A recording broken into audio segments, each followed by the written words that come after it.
बता रहा हूँ, हम आपके दिल में रहते हैं, हमारा दिल आपके पास है। मुझे कुछ कहना है और तेरे नाम जैसी कई सुपरहिट फिल्में देने वाले मिस्टर सतीश कौशिक साहब।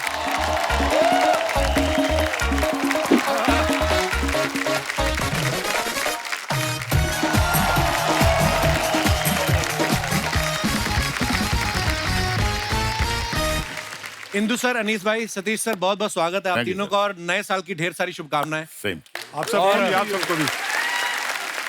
मैं दर्शकों को बता दूं, हमारे तीनों मेहमान जो है आज के इतने टैलेंटेड, इतने धुरंधर डायरेक्टर हैं, ये चाहे ना तो मुझे लेके भी फिल्म बना सकते हैं। बनाते नहीं, वो अलग बात है। सर आप बहुत बहुत स्वागत, आइए विराजमान हो जाइए। जोरदार तालियां हमारे मेहमानों के लिए। अच्छा, आप सब जानते हैं इंदु सर जो हैं बेसिकली गुजराती हैं, अनीस भाई भी बेसिकली गुजराती हैं। ये हैं तो पंजाबी लेकिन ये भी गुजराती हो चुके हैं। हर तरफ से धंधा पकड़ रहे हैं ये। एक्टर तो हैं ही, राइटर भी हैं, ये डायरेक्टर भी हैं, रेडियो पे ये काम कर रहे हैं, टीवी पे, ओटीटी, इवेंट्स, सब कुछ। सर इतना काम करने के पीछे क्या रीजन है? आपको घर पे बैठना पसंद नहीं है या आपकी मैडम को आपका घर पे बैठना पसंद नहीं है? हर तरफ छाए हुए हैं आप। एक्चुअली जहाँ से हम लोग आए हैं ना, जहाँ से आप भी आए हो जी, नॉर्थ से, और जिनको फिल्मों में काम करने का शौक होता था, उनको तो बस काम मिलता रहे, मिलता रहे, मिलता रहे और काम करते रहो, करते रहो। यही आपकी इच्छा होती है और हम सब उसी को बिलोंग करते हैं।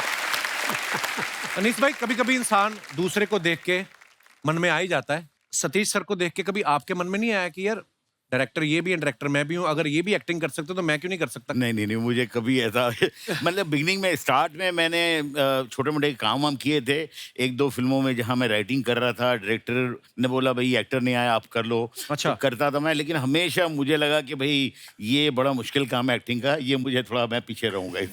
और आप इतने इतने बड़े एक्टर्स को समझाते हैं, जैसे मैंने इंदु सर का भी देखा, कब से बेटा, दिल के टाइम पे आप, और आपने इतना मेंटेन करके रखा अपने आप को, चमक भी इतना रहे इंदु सर आप। आपका मन नहीं किया क्या कि ये मैं जो अनिल कपूर को समझा रहा हूँ कि ऐसे माधुरी के साथ रोमांस करना है, मेरे दिमाग में है, मैं क्यों नहीं कर सकता? कभी मन तो किया होगा इंदु सर? हाँ, एक दो बार किया, लेकिन फिर बीवी को देख के वापस आ गया। मैंने अनीस भाई सुना आपने भी शत्रु सर के एक बचपन का रोल किया है। जी। क्या बात कर रहे हैं? क्या बात Seriously? कर रहे हैं आप? नसीब फिल्म में बिगनिंग में वही था कि थोड़ा छोटी मोटी 2-3 पिक्चरों, 4 पिक्चर में और किया मैंने। लेकिन मुझे ये लगा कि जब मैंने राज कपूर साहब को ज्वाइन किया, उसके बाद मुझे एक्चुअली क्या है कपिल भाई, कोई बताने वाला नहीं था कि मुझे क्या करना है, तो क्या क्या नहीं करना है वो मेरी समझ में आ रहा था। क्या करना है, हाँ। तनीष भाई, पैसे गिन लिए सारे? तो भूल भुलैया 2 के 300 करोड़ हुए वो।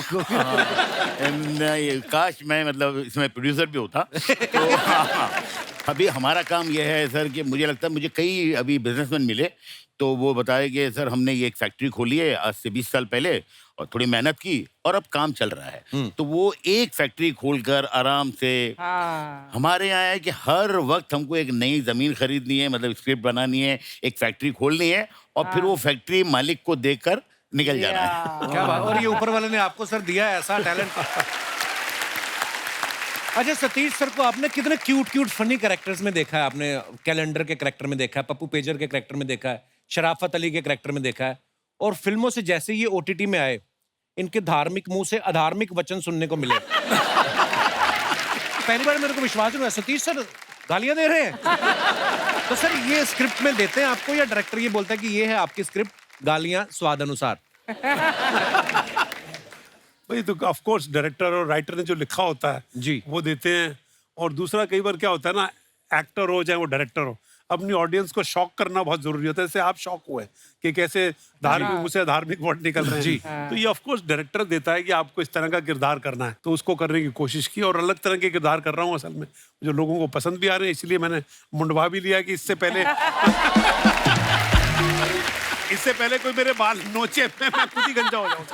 और आप जो भी करते हैं बहुत बहुत कमाल करते हैं सतीश सर।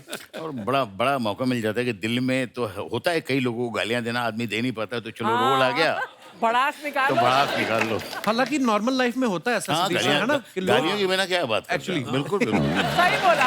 गालियां जो है, मुझे लगता है कपिल भाई, हम लोग डायलॉग लिखते हैं ना, तो मैं तो लिखता हूँ अपने दिल में, काफी गालियां आती है तो लिखता हूँ। और मुझे लगता है कि अगर गालियां लाउड होती है तो वो जो एक्सप्रेशन गालियों में आते हैं ना, वो डायलॉग में कभी नहीं आते। राइट, नहीं बिल्कुल ट्रू फैक्ट है ये। अच्छा, आप इंदु सर की पहली फिल्में देखो आप, राजा, बेटा, मन, रिश्ते, फिर ये शरारती हो गए, फिर धमाल, मस्ती, मस्ती। ग्रेट ग्रैंड मस्ती, ये सब आना शुरू हो गया, और फिर सडनली थैंक गॉड के साथ ये फिर से धार्मिक हो गए। आप मानते हैं इंदु सर, ले दे के इंसान बाद में फिर धार्मिक हो ही जाता है? ऐसी बात नहीं है, अब वापस शरारत पे उतरूंगा। ये अच्छा। थोड़े एक मौका था शरीफ होने का, अब फिर बदमाश हो जाएंगे, घबराऊं मत। हटेंगे नहीं आप? नहीं। बिल्कुल सर, हम चाहते भी नहीं आप हटें। इंदु सर, जब आपने धमाल बनाई थी, उसमें एक भी एक्ट्रेस नहीं थी, हीरोइन नहीं थी, जी, सारे ही लड़के थे। धमाल 1 में। हाँ, तो ऐसी ऐसी जब फिल्में होती हैं जिसमें कोई एक्ट्रेस ना हो, तो एक्टर्स टाइम पे आ जाते हैं? एक्टर्स छोड़ो, आप खुद टाइम पे पहुंच जाते हो? हाँ, तब रोते धोते लेकिन काम कर गए और बहुत अच्छा काम कर गए। अब मेरी Dhamaal 1 was the best Dhamaal. Actually. Agree?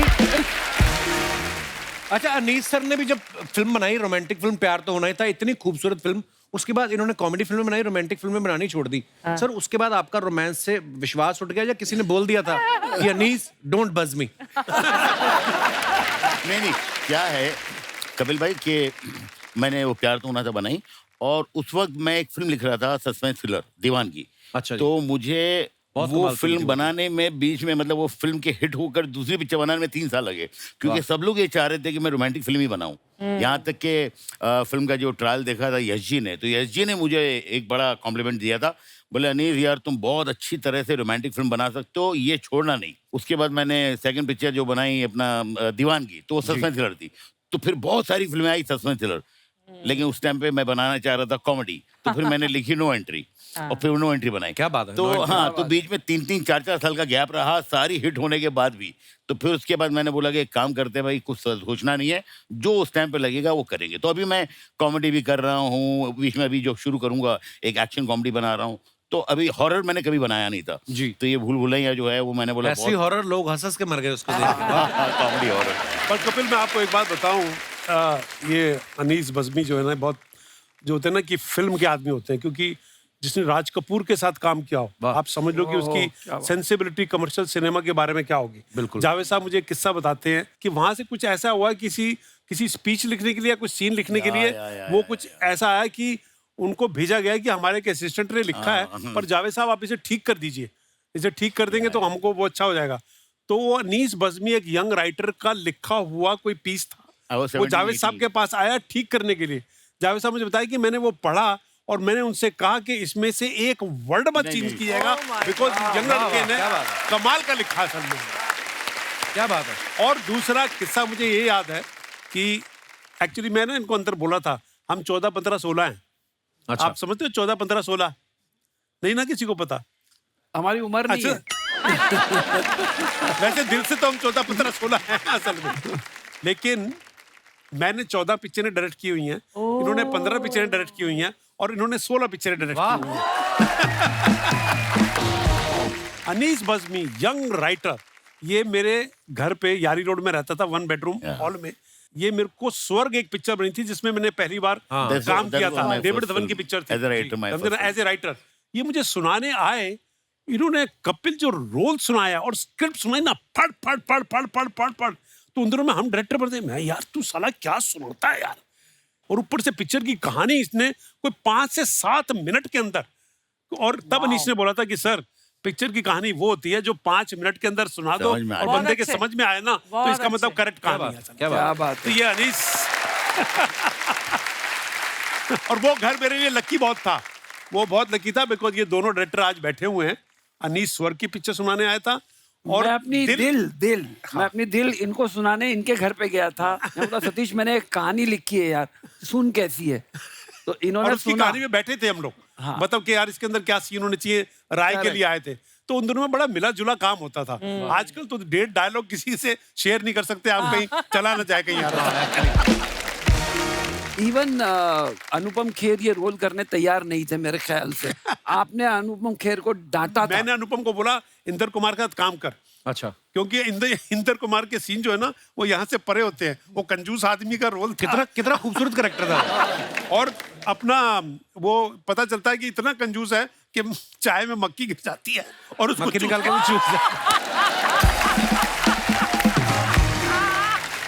अब ये गुजराती कमर्शियल सिनेमा का जो होता है ना कमर्शियल डायरेक्टर, वही सोच सकता था ये। अच्छा, अनीस भाई भी एक्टर से वो काम करा लेते हैं जो बंदा सोच भी नहीं सकता। आप देखो वेलकम में जो उदय भाई का करेक्टर था, नाना पाटेकर साहब ने किया, उनको हमने इतने सीरियस सिनेमा में देखा है। Mind blowing. ये अनीस भाई कैसे आपके दिमाग में आया कि नाना पाटेकर साहब को उदय के करेक्टर के लिए मान गए थे पहली बार में वो? नहीं, क्या है कपिल भाई कि मुझे हमेशा मतलब मैं हमेशा तो उनको बहुत बड़ा फैन रहा हूँ। तो मुझे लगता था यार जिस दिन ये कॉमेडी करेंगे, ये कमाल कॉमेडी करेंगे, बहुत सारे लोगों को बताएंगे कि कॉमेडी कैसे की जाती है। वाह, वाह। तो मैंने उनको फ़ोन किया, लेकिन वो हैं तो मतलब जिस तरह की आपको पता है, मैंने फ़ोन किया, मैंने नानी जी आपसे मिलना है। काय को? मैंने बोला फिल्म सुनानी है। तो खैर मैं गया उनसे मिलने। तो बोले कि हाँ क्या है, नहीं तू मेरे को कहानी नहीं सुननी है, तू अपनी माँ की कसम खा के बोल कि ये फिल्म मेरे लिए ठीक है, मुझे करनी चाहिए।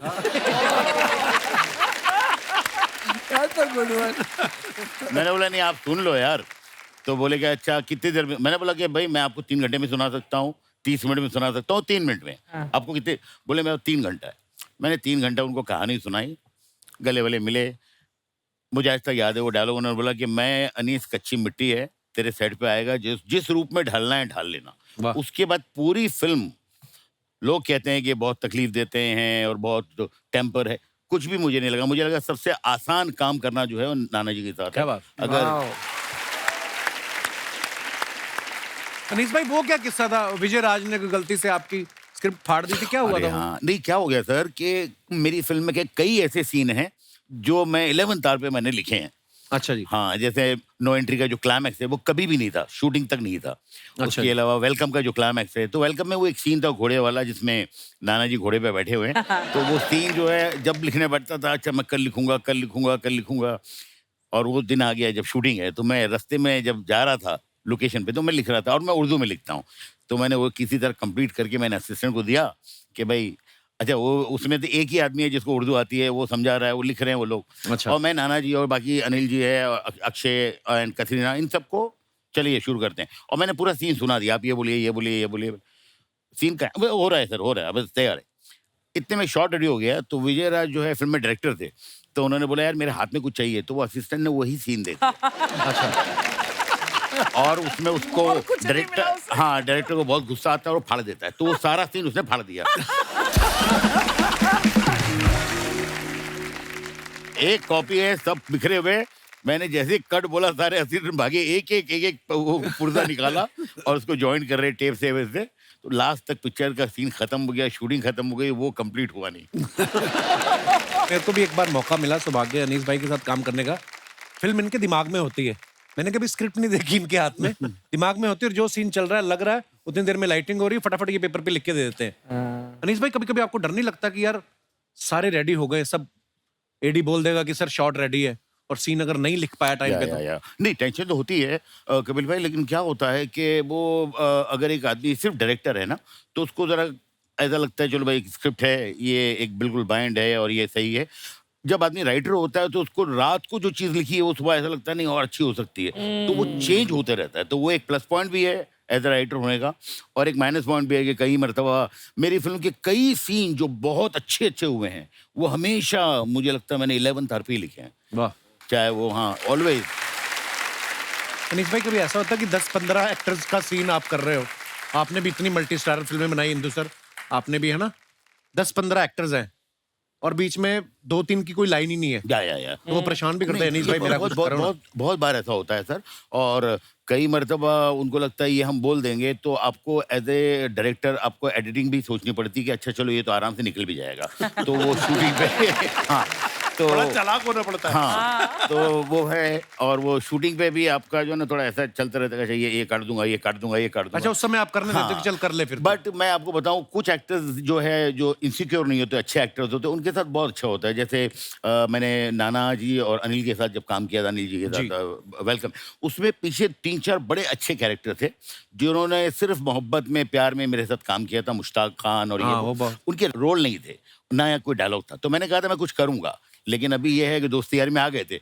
तो अभी कई मरतबा शॉट लगने के बाद मैं कहता था, अच्छा नानी जी काम करिए, ये डायलॉग आप मत बोलिए, मुश्ताक भाई आप बोलिए। तो कई मरतबा सीन लिखा हुआ है नाना जी का और अनिल जी का, बट डायलॉग्स मैंने उन लोगों को सेट के ऊपर शूटिंग पे, पहला 2 टेक कुछ और हो चुका है, तीसरे टेक पे कुछ और है, तो इस तरह भी किया है। बट मुझे लगता है कि वो एक जादू ही होता है जब आप काम कर रहे होते हैं, उस नशे में रहते हैं, और थोड़ा इम्प्रोवाइज करना, थोड़ा चेंज करना, थोड़ा तो बहुत ऑर्गेनिक तरीके से सीन बनता है। अच्छा, आपने अरुणा ईरानी जी को इतनी फिल्मों में देखा है, वो मैं आपको बता दूं इंदु सर की बड़ी बहन ही है। फिल्म बेटा में अरुणा जी को पहली बार हमने नेगेटिव किरदार में देखा, जो परेशान करती रहती हैं, है ना। आपने जब उनको पहली बार ऐसा नेगेटिव किरदार ऑफर किया, उन्होंने कहा नहीं कि मैं कौन सा खड़ूस ननद बन के आपकी बीवी को परेशान किया है, मेरे को ऐसा रोल क्यों दे रहे हो? कैसे एकदम से आपने अरुणा जी को ऐसा रोल दे दिया? Aruna ji is like a father to us, तो अच्छा उनकी हम बहुत इज्जत करते हैं। उन्होंने ही हमको पाल पोस के बड़ा किया है, सब अच्छा भाई जी। बहनों को। तो आज भी अरुणा जी के सामने किसी की आवाज नहीं निकलती, ये एक फैक्ट है। अब मैंने क्या गलती की थी, मैंने एक कोई और लेडी को कास्ट कर लिया था उस रोल में। अच्छा और जी। अरुणा जी के दिल में लग रहा था कि यार इसने मुझे कास्ट नहीं किया और ये लेडी को कास्ट कर लिया। पर उसके अच्छा जी। पीछे एक कारण था, मैं भी वो आदमी इस दुनिया में है नहीं, तो मैं उनके प्रेशर में आके मैंने ये काम किया था। तो शूटिंग से 3 दिन पहले मुझे जावेद साहब का और शबाना जी का फोन आया, और उन्होंने मुझे फोन करके बोला, इंदु जी आप यार बहुत ही मतलब ना समझ इंसान है।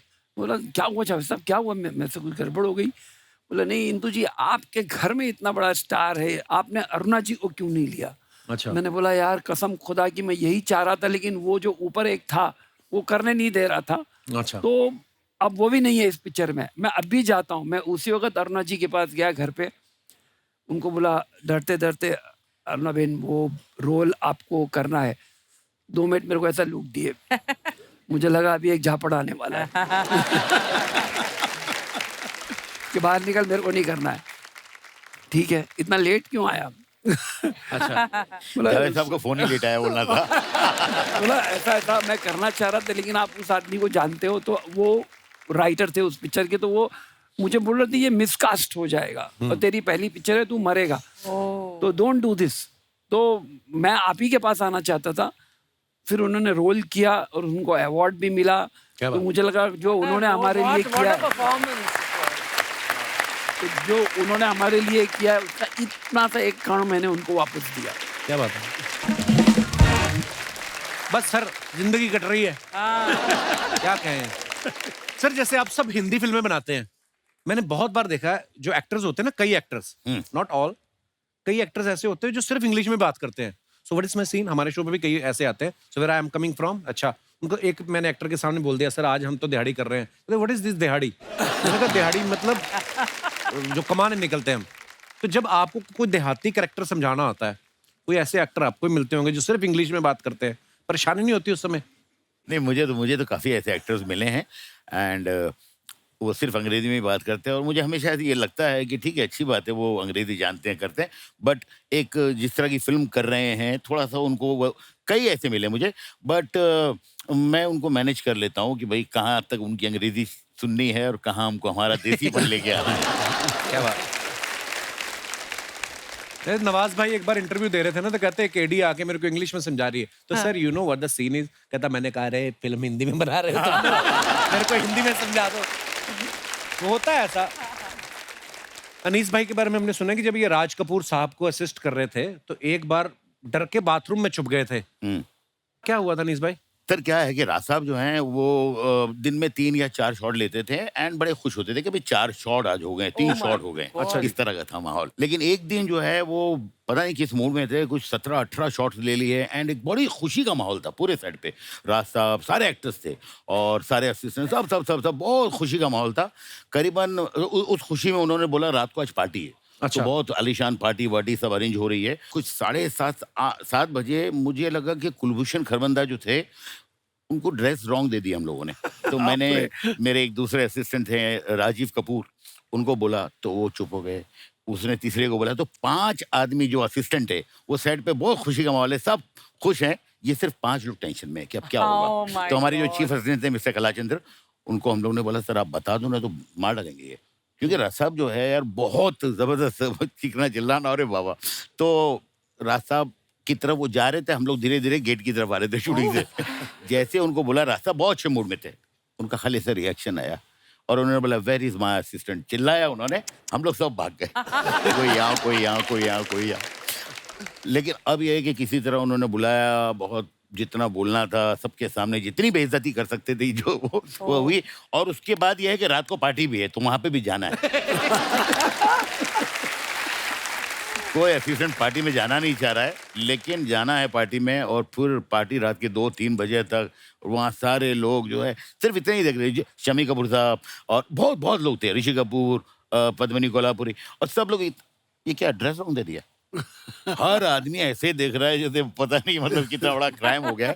उसके बाद हम लोग जा रहे थे मैसूर, तो उस गुस्से में साहब ने सबकी प्लेन की टिकट कैंसिल करवाई और जो एक लाइटें वाइटें रखते हैं जिस ट्रक में, उसमें सारे असिस्टेंटों को बोला कि ये लोग मैसूर जाएंगे। मेरे ख्याल से वो हम लोग निकले अपना चैम्बूर से और उसके नीचे कुछ एक मशीन था वो गिर गया। तो मैंने पूछा मैसूर कब आएगा। खैर हम लोग 3 दिन बाद पहुंचे। और हम लोग जैसे बोल रहे हैं ना कि कई बार असिस्टेंट से गलती होती है, ऐसे में कई बार डायरेक्टर से भी गलती हो जाती है। अच्छा जी। मैं आपको अपनी पिक्चर हमारा दिल आपके पास है, जो मैंने अनिल कपूर और ऐश्वर्या राय के साथ बनाई थी जी। उसमें मैं एक दिन है ना बड़े प्रॉब्लम में फंस गया। मैं सीन शूट कर रहा था और मैंने उसमें एक रोल के लिए, हमारी एनएसडी की मेरी जूनियर हैं और बड़ी कमाल की गजब की एक्ट्रेस है मीता वशिष्ठ, ठीक है ना। मीता। तो मैंने ऐश्वर्या की एक फ्रेंड के लिए उनको फाइनल किया था और मैं हैदराबाद में सेट के ऊपर सीन शूट कर रहा था और 1 शॉट हो गया, 2 शॉट हो गए और शॉट लेते लेते और सीन करते करते मुझे ऐसा लगा कि मैंने मीता को गलत कास्ट कर लिया। क्यों? मेरे को लगा कि ये रोल जो है ना ऐश्वर्या के सामने ये कुछ स्ट्रॉन्ग, कुछ गलीबल पर्सनालिटी चाहिए थी, कोई प्यारी पर्सनालिटी चाहिए थी, And Meeta is a very strong personality. And she had a strong presence, you know. तो वो ना बैलेंस नहीं हो पा रहा था। एज ए डायरेक्टर का होता ना कि गलती हो गई मेरी, यार इसको मैं क्या करूं यार। तो मैंने ना शूटिंग, मैंने लंच ब्रेक कर दिया जल्दी 12 बजे ही, और मैं मीता जी के पास गया और मीता को मैंने से बोला, मीता मेरे से ना एक गलती हो गई है। कहती क्या हुआ, व्हाट हैपेंड? मैंने कहा आप है ना गलत कास्ट हो गई है उसके अंदर मेरे को है ना। और मैंने उनको अपना रीजन बताया and she said even I am feeling that I am wrongly cast in this role, you know. और हम दोनों ने लंच में बैठ के डिसाइड किया कि इस रोल में कौन होना चाहिए। वाओ। और डिसाइड करने के बाद अपना वो तनाज करीम लड़की है ना एक, वो थोड़ी सी स्वीट और इस तरह की गलीबल पर्सनालिटी की लड़की थी वो। तो हम दोनों ने तनाज को कास्ट किया। मैंने उसी वक्त उसको फोन किया कि तनाज ऐसे ऐसे है, can you come tomorrow morning? I will come this thing. And I had a lavish party for Meeta Vashisht that day. So- आज भी मेरी कागज लास्ट पिक्चर में काम किया, but hats off to her that she listen to it और मेरी गलती को उसने, मेरी गलती को ठीक किया उसने। बड़ी बात है। अरे सर, कागज भी बड़ी कमाल की पिक्चर बनाई आपने। कागज 2 भी आ रही है। हाँ, कागज 2 थोड़े थोड़े कागज रह गए थे उसमें पिछली वाली में। अभी तो ये कागज और होते रह गए कि कागज हमारी जिंदगी का सबसे बड़ा अहम हिस्सा होता है। तो कागज 2 कल ही शूटिंग खत्म हुई है उसकी सारी। क्या बात है, बड़ा बड़ा रेलेवेंट मुद्दा है वो। कि वाकई आदमी जिंदा सामने खड़ा है, उसके ऊपर नहीं मानते लोग। कागज दिखाओ कि ये है कि नहीं है, तो क्या बात है सर। अच्छा, कभी कभी ऐसा होता है ना नीरज भाई, आप तो राइटर भी हैं, आप समझते हैं इस बात को। राइटर ने लिखा कि हीरो हीरोइन स्विट्जरलैंड की हसीन वादियों में गाना गा रहे हैं जी। पीछे से प्रोड्यूसर कोहनी मारता है कि लोनावला कर स्विट्जरलैंड का। कभी ऐसा हुआ आपके साथ कि आपने लिख दिया हो बड़ी लोकेशन दूर की, फॉरेन की? नहीं सर, मैं हमेशा ही लिखता हूँ कि बोले लोकेशन क्या है फॉरेन की, जहाँ से सब्सिडी ज्यादा मिल रही है सब्सिडी। तो हाँ मुझे लगता है कि यार मैं इस तरह काम करता हूँ। हाँ। बट मेरे एक राइटर दोस्त थे, वो बेचारे बहुत अच्छे राइटर थे, लेकिन उनकी कोई कहानी ले ही नहीं रहा था क्योंकि वो काफी बड़ा सोचते थे। तो उसके बाद धीरे धीरे उनकी समझ में आने लग गया, तो वो फिर सुनाना ऐसा शुरू किया था उन्होंने कि एक बहुत बड़ा बंगला है, अपना जुहू का जानकी कुटीर भी हो सकता है। तो हर चीज का अल्टरनेट बेचने लगे। जबकि मैं आपको बताऊं, हम तीनों की आदत है ना, एक आदमी ने खराब की है, किसने? जिसका उल्टा होता था कि उसको बोलो कि सीन लोनावाला का है तो वो कहता है स्विट्जरलैंड में शूट करो। बोनी वो है साहब? बोनी कपूर। बोनी। अनीस भाई, वो जो फिल्म में मैं भी था, उसमें 5 दिन गाना शूट किया था जयपुर में। या। मेरा इसमें एक सीन था, गिली गिली शू ऐसे करके मैं भी 5 दिन एंजॉय 5 स्टार। अच्छा, जैसे ना सतीश सर, हमने देखा है, आप सब गवाह होंगे, जब कोई फिल्म देखते हैं, हम फिल्म के अंदर भी दिखाते थे, फिल्म के अंदर फिल्म की शूटिंग हो रही थी, हीरोइन की मम्मी जरूर आती थी। वो किसके लिए आती थी? एक्टर के चक्कर में आती थी कि डायरेक्टर के चक्कर में आती थी? मम्मी तो अपनी बेबी के लिए ही आती थी बेबी असल पर में। नजर रखने आती हाँ। थी सतीश, है ना? हाँ, पर डायरेक्टर भी मम्मी को ज्यादा भाव ज्यादा देते थे असल में, क्योंकि उधर तो काम बन नहीं सकता, तो मम्मी पे काम बन जाएगा कम से कम।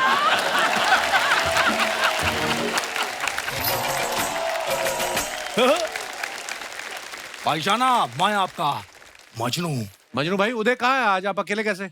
अरे वो क्या है कि उदय भाई का ना सुबह से आलू बिका है ना बिका है कांदा, तो बेचारे नाराज होके बैठे हैं। मैं अभी बुलाता हूँ, उदय भाई, उदय भाई।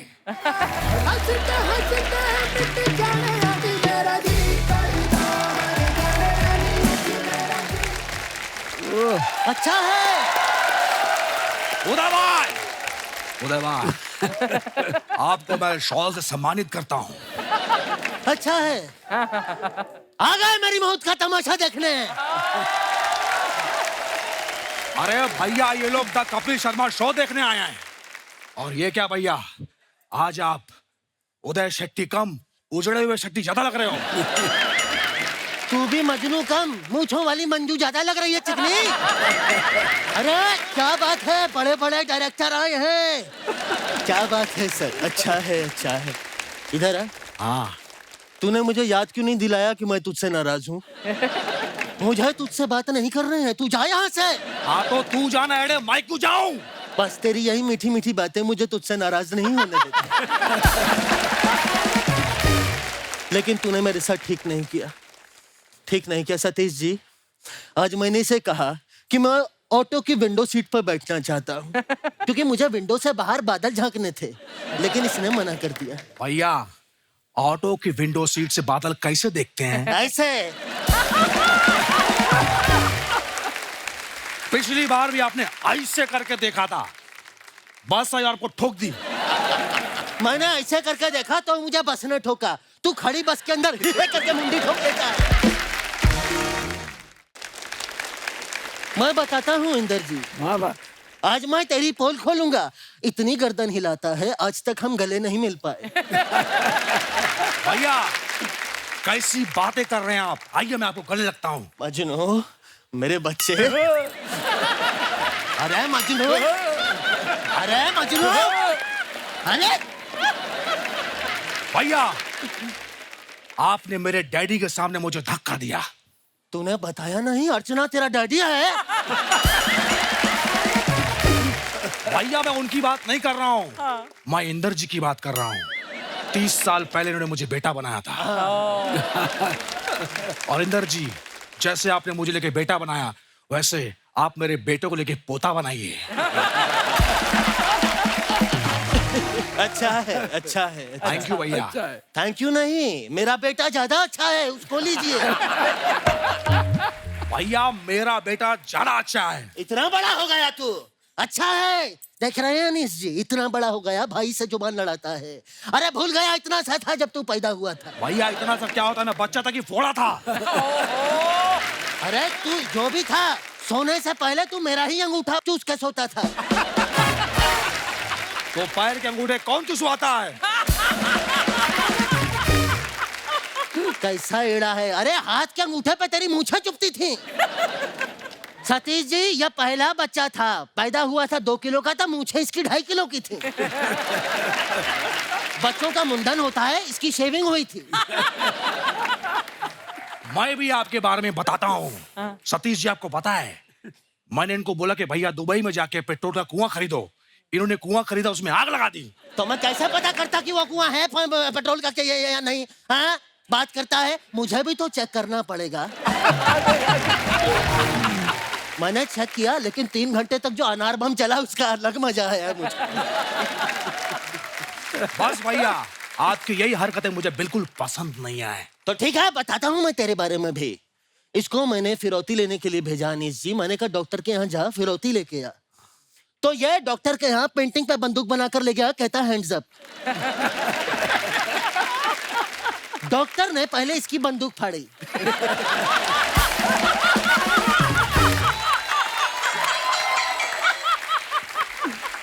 सही है। उसके बाद इसके कपड़े फाड़े। उसके बाद नहीं नहीं हाँ, बस कर, बस। अपना भी पता, झापड़ी के बोलना। कंट्रोल उदय, कंट्रोल। अच्छा है। आज कोई कंट्रोल नहीं करोगे, नहीं। क्योंकि आज आप डायपर पहन के आए हो। खुल के करो दिनादिन दा भैया।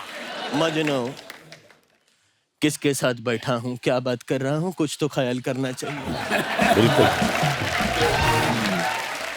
सतीश जी, अनीस जी, इंदर जी, आप लोग इतने बड़े डायरेक्टर हैं, करोड़ों रुपया कमाया है अपने फिल्मों से।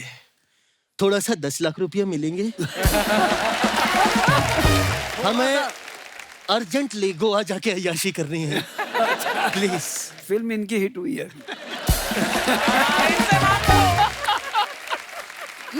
भैया ऐसे पैसा नहीं मांगते, थोड़ा इमोशनल इमोशनल इमोशनल।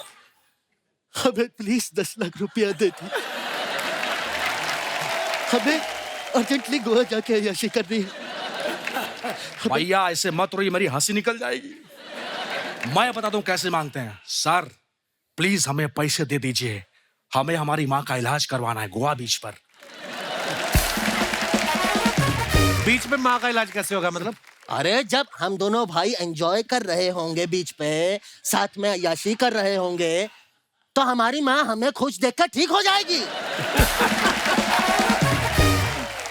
बच्चों की खुशी से बढ़कर माँ के लिए कुछ नहीं होता। क्या बात है, क्या बात है, क्या बात है।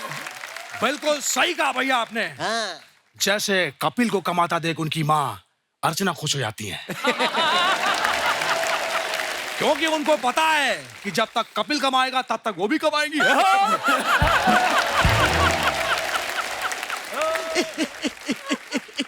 बहुत अच्छी बात कही तूने। सोफा लगा मजनू। जी भैया। वैसे अनीस जी, भगवान का दिया सब कुछ है, पैसा है, दौलत है, शौहरत है, इज्जत है आप लोगों के पास, मुझे गोद ले लो। नहीं भैया, उनको बिच्छू पालने का कोई शौक नहीं है। अच्छा, आप देख तो रहे होंगे केमिस्ट्री कितनी अच्छी है। तो फिर आज आप लोग भी हैं, मैं भी हूँ, ये भी है, वेलकम 3 अनाउंस कर देते हैं। क्या आइडिया? मैं तो कहानी सोच के भी लाया हूँ। अच्छा। और इस बार कहानी मजनू के आसपास होगी, उसी के आजू बाजू घूमेगी। अरे वाह, थैंक यू सो मच भैया, लव यू। तुझे पता नहीं है मजनू, मैं तुझसे बहुत प्यार करता हूँ। पहला सीन शुरू होता है। पहला सीन होता है, मैं लड़की के साथ घूमने निकला हूँ और वहीं पे चारों ओर से मुझे गुंडे घेर लेते हैं। गुंडे आते हैं, हमला करते हैं और मैं कहता हूँ क्यों किया, ऐसा क्यों किया? तो मैं वहां पे बच जाता हूँ। ये पहला सीन है। भैया मैं कहाँ हूँ? तू सेट पे है, तेरे आजू बाजू चल रही है फिल्म। फिल्म में कहाँ हूँ? अभी आएगा मजनू। तो वहां पे मुझे गुंडे अगवा कर लेते हैं, तभी तेरा फोन बजता है। तू कहता है हेलो, डायरेक्टर कहता है कौन है, बीच शूटिंग के अंदर बात कर रहा है, बाहर निकालता है। तुझे सेट से बाहर निकाल देते हैं। अबे झापड़ी के, फिल्म के आजू बाजू मैं घूम रहा हूँ कि फिल्म मेरे आजू बाजू घूम रही है? अरे मेरी एंट्री करवाइए, एंट्री करवाइए एंट्री मेरी। होती है 20वें माले पे, ये खड़ा हुआ है हाँ। सुपरस्टार। यस। वहां से ये छलांग मारता है और नीचे इसकी लाश पड़ी है। सही है। भैया हाँ, आप मुझसे बड़े हो तो प्लीज इस सीन में आप मर जाओ ना। तेरे लिए मैं इतना नहीं कर सकता मजनू, अपना भाई बा भरोसा नहीं है, इतना नहीं करूंगा। देखो सीन शुरू होता है और मैं मर जाता हूँ लड़की पे। क्या बात है? लड़की के बाप को गुस्सा आता है वो और तुझे मार देता है।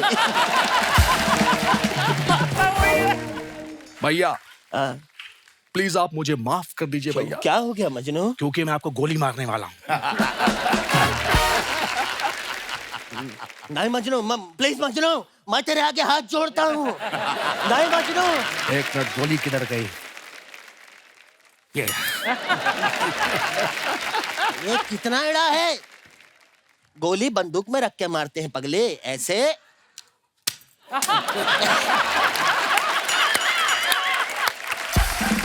ऐसे मारते हैं। अरे वाह भैया, आपका इलाज का टाइम हो गया है। चलिए चलो मेरी घोड़ी, छोटी सी सवारी है तुम्हें। सर आपकी कुछ फोटोग्राफ्स हैं जो आप अपने फैंस के लिए डालते हैं, उसके नीचे लोग कमेंट्स बड़े मजेदार करते हैं। कुछ हमने फोटोग्राफ्स निकाली हैं, आपको दिखाना चाहते हैं, दिखाइए जरा। अनीस भाई ने ये फोटो डाला है, scrolling through all the love receipt for भूल भुलैया 2। नीचे कमेंट्स देखते हैं। ये टेंशन में है कि बैंक ने ये 125 रुपए किस बात के काट लिए। फिल्म हिट होने के बाद प्रोड्यूसर ने प्रॉफिट की जगह लड्डू भेज दिए। अब ये हिसाब लगा रहे हैं कितने के लड्डू भेजे। कई लोग दूर से बिजी नजर आते हैं, पास जाके देखो तो वो लूडो खेल रहे होते हैं।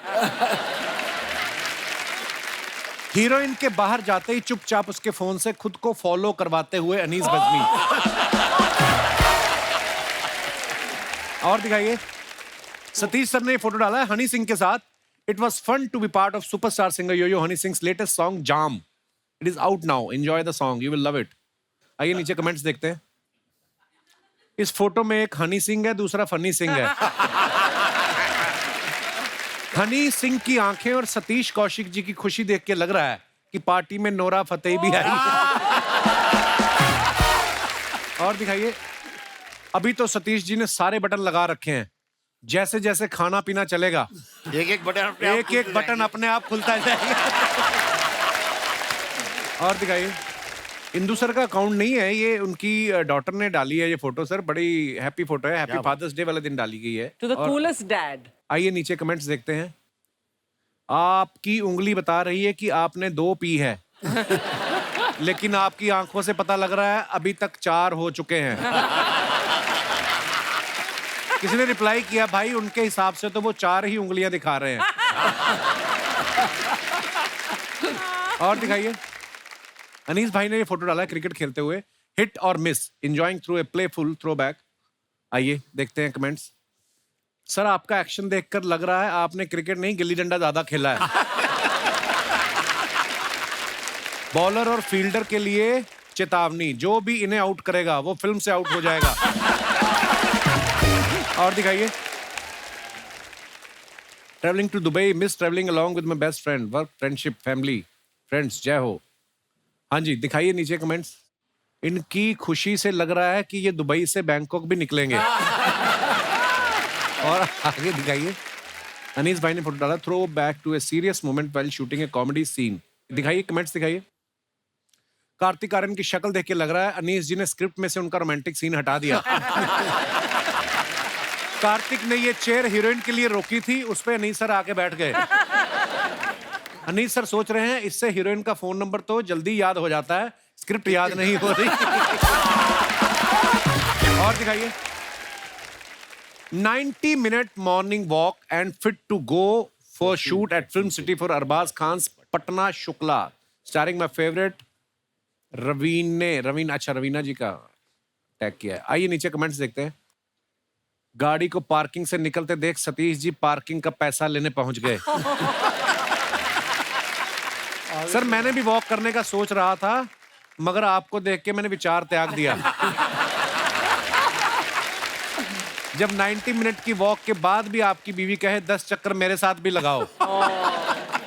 और दिखाइए, खत्म। अच्छा सर, आप तीनों डायरेक्टर हैं, कभी कोई ऐसा एक्टर, कई बार हो जाता है ना, सुई अटक जाती है और एक रीटेक, 2 रीटेक और फिर वो कॉन्शियस हो जाता है, फिर 15-20, कोई ऐसा आपको हुआ हो आपके साथ और आपने सोचा हो कि मैं डायरेक्टर क्यों बन गया? कोई ऐसा भी हुआ आपके साथ कभी? अक्सर ऐसा होता है सर, क्योंकि मुझे लगता है कि बहुत ऐसे एक्टर्स हैं जो नहीं एक्टिंग जानते हैं, लेकिन एक्टर हैं वो। अच्छा। हाँ, नहीं जानते हैं। तो जैसे मैं आपको बताऊं, अभी एक हमारी फिल्म थी जिसमें एक हीरोइन थी, तो उसका एक इमोशनल सीन था, तो उसकी जो ग्लिसरीन की बोतल है वो खो गई, तो वो इतनी टेंशन में आ गई, कहाँ है, कहाँ गई, कहाँ गई, कहाँ गई, my क्योंकि उसे ये पता है कि अगर ये नहीं है तो वो रोने वाला सीन तो हो नहीं सकता है। Right. मैं तो ये कहता हूँ कि देखिए सर, ये मैं थक गया हूँ, ये 4 मरतबा शॉट ले लिया है, अगर 5वीं मरतबा आप कर पाएंगे तो ठीक है, वरना आपके ओवर शोल्डर से सामने अच्छा एक्टर खड़ा है, उसके ऊपर होगा। क्या बात। एक बार जोरदार तालियां हो जाएं इंदु सर, अनीस भाई और सतीश जी के लिए। सतीश सर, अनीस भाई, इंदु सर, इतना मजा आया आज Thank you आपसे very बातें much, sir. करके, Thank you so much. आपकी फिल्मों से जुड़े हुए किस्से सुन के। आई एम श्योर हमारी ऑडियंस ने बहुत मजा लिया है। एक बार जोरदार तालियां। Thank you Kapil, thank you very much sir, love you पाजी। हम तीनों ने बड़ा एंजॉय किया, लेकिन शुक्रिया। आज का ये खास मौका मैं जाने नहीं दे सकता। मैं लास्ट टाइम आया था कागज जी। फिल्म के प्रमोशन के लिए यहाँ पर, और कल ही मेरी कागज 2 की शूटिंग खत्म हुई है। अरे वाह, बहुत मुबारक। तो मैं आज आपके सामने कागज 2 का लोगो अनवील करना चाहता हूँ कि कागज 2 पिक्चर का प्लीज लेके आइए।